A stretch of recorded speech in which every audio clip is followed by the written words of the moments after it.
ಹಟ್ಟಿ ಸುತ್ತಲೂ ಸ್ವಲ್ಪ ಕ್ಲೀನ್ ಇರಬೇಕು. ಮತ್ತು ಹಾಗೆ ಕಚ್ಚಲಾಗಿದ್ದರೆ ಅಡಿಕೆ ಸಿಪ್ಪೆ ಹೊಗೆ ಹಾಕ್ತಿರಲ್ಲ ನೀವು, ಅದು ಸ್ವಲ್ಪ ಬೀಟಿ ಎಲೆ ಅದರ ಕೆತ್ತೆ ಮತ್ತು ಹಾಕಿದರೆ ಎಲ್ಲ ಹೋಗ್ತಾ ಇಲ್ಲ ಒಂದು ಸರಿ. ಆ ದಿವಸ ಫುಲ್ ಖಾಲಿ ಆಗ್ತದೆ, ಸಾಯ್ತದೆ ನೊಣ ಸಾಯ್ತದೆ. ಹೌದು. ಸೊ ಹಟ್ಟಿಗೆ ಅಲ್ಲಿ ತುಂಬ ನೊಣಗಳಿದ್ದರೆ ಹೊಗೆ ಹಾಕಬೇಕು. ಹೊಗೆ ಬೀಟಿ ಎಲೆ ಬೀಟಿ ಮರದ ಎಲೆ ಅದರ ಕೆತ್ತೆ ಹಾಕಿದರೆ ಒಳ್ಳೆಯದು. ಇದು ಸಾಯ್ತದೆ. ಹೌದು. ಅಂದರೆ ಹಸಿ ಕೆತ್ತೆ, ಒಣಗಿದ ಕೆತ್ತೆ ಸಿಗ್ತಲ್ಲ, ಹಳೆಯದು ವೇಸ್ಟ್ ಅದೆಲ್ಲ ಇರ್ತಲ್ಲ, ಅದನ್ನು ಹಾಕಿದರೆ ಹೌದು. ಸೊ ನೈಸರ್ಗಿಕವಾಗಿ ನೊಣಗಳು ಸಾಯ್ತದೆ. ಬೇರೆ ವಿಷದ ಇದು ಬೇಕು ಅಂತ ಇಲ್ಲ. ಸೊ ನೀವು ಅದನ್ನು ಮಾಡಿದ್ದೀರಾ? ಹಾಂ, ಮಾಡಿದ್ದೀನಿ, ಪ್ರಯೋಗ ಮಾಡಿದ್ದೀರಿ ನಿಮ್ಮಲ್ಲಿ? ಯಾರು ನನಗೆ ಹೇಳಿದ್ದೆ ಹೀಗೆ ಅಂತೇಳಿ, ಹಾಗೆ ಮತ್ತೆ ಬೀಟಿ ಎಲ್ಲ ಹಾಕಿ ಹೋಗಿದೆ. ನನಗೆ ತುಂಬ ಇದ್ದರೆ ಹಾಗೆ ಮಾಡ್ತೇನೆ ನಾನು.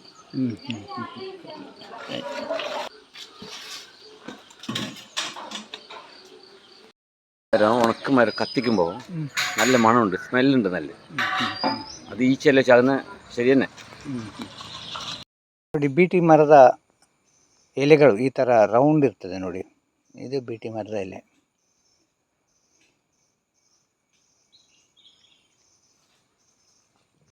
ಇದು ಬೀಟಿ ಮರ. ಇದು